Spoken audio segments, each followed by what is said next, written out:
فاسألوا أهل الذكر إن كنتم لا تعلمون. 11 amalan bid'ah di bulan Muharram. Berikut adalah beberapa amalan bid'ah yang ada di bulan Muharram yang masih laris manis di tengah-tengah kaum muslimin yang ada di tanah air.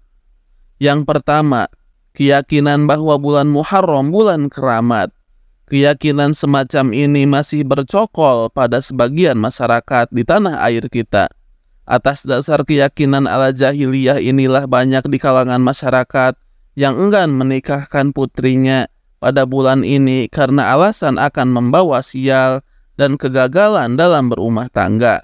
Ketahuilah saudaraku, hal ini adalah keyakinan jahiliyah yang telah dibatalkan oleh agama Islam.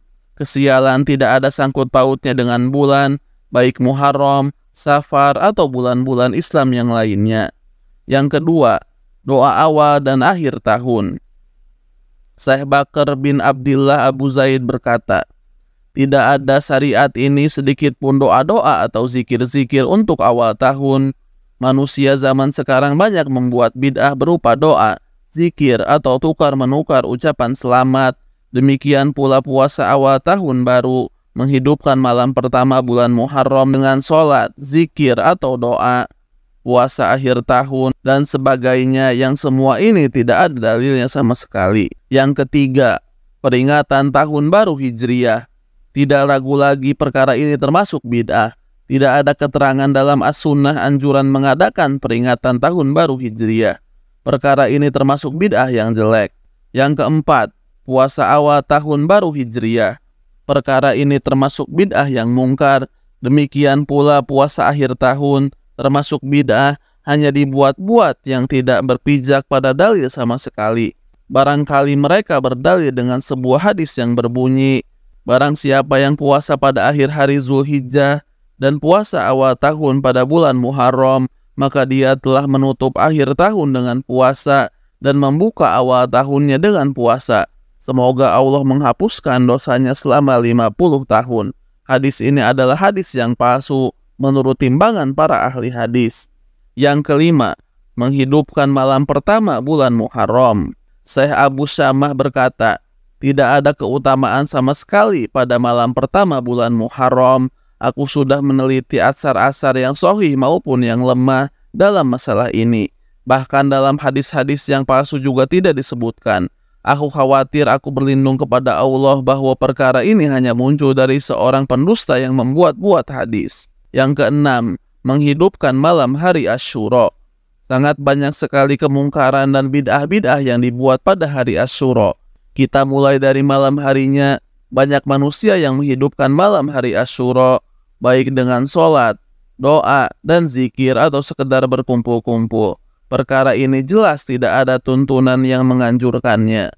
Syekh Bakar Abu Zaid berkata, termasuk bentuk bid'ah zikir dan doa adalah menghidupkan malam hari Asyura dengan zikir dan ibadah, mengkhususkan doa pada malam hari ini dengan nama doa hari Asyura, yang konon katanya barang siapa yang membaca doa ini tidak akan mati tahun tersebut, atau membaca surat Al-Quran yang disebut nama Musa pada salat subuh hari Asyura.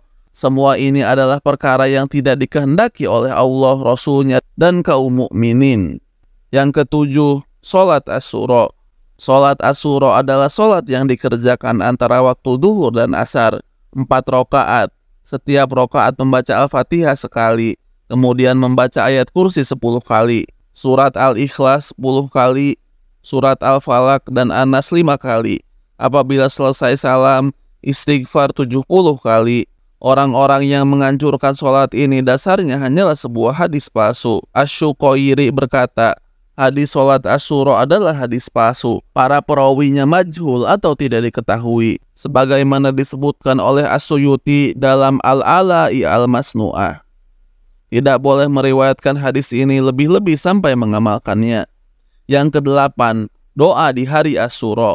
Di antara contoh doa Asyura adalah barang siapa yang mengucapkan Hasbiyallah wa ni'mal wakil, ni'mal maula wa ni'man nasir sebanyak 70 kali pada hari Asyura, maka Allah akan menjaganya dari kejelekan pada hari itu.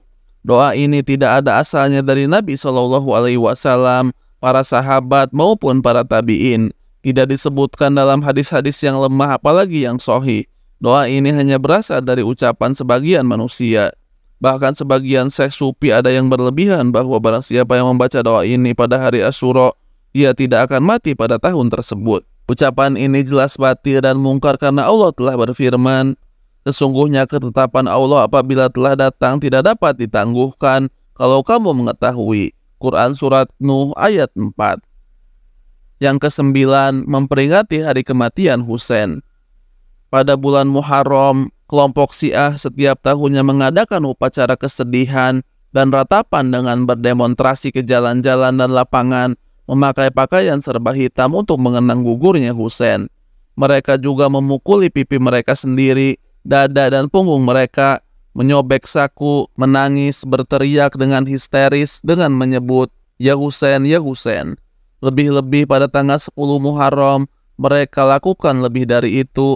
Mereka memukuli diri sendiri dengan cemeti dan pedang sehingga berlumuran darah. Anehnya mereka menganggap semua itu merupakan amalan ibadah dan syiar Islam. Hanya kepada Allah kita mengadu semua ini. Alangkah bagusnya ucapan Al-Hafidh Ibnu Rajab, adapun menjadikan hari Asyura sebagai hari kesedihan atau ratapan, sebagaimana dilakukan oleh kaum Rafidhah, karena terbunuhnya Husain bin Ali, maka hal itu termasuk perbuatan orang yang tersesat usahanya dalam kehidupan dunia, sedangkan dia mengira berbuat baik. Allah dan Rasulnya saja tidak pernah memerintahkan agar hari musibah dan kematian para nabi dijadikan ratapan. Lantas bagaimana dengan orang yang selain mereka? Husain bin Ali bin Abi Thalib adalah cucu Rasulullah dari perkawinan Ali bin Abi Thalib dengan putrinya Fatimah bintu Muhammad. Husain sangat dicintai oleh Rasulullah. Beliau bersabda, "Husain adalah bagianku juga, dan aku adalah bagian Husain. Semoga Allah mencintai orang yang mencintai Husain. Husain termasuk cucu keturunanku."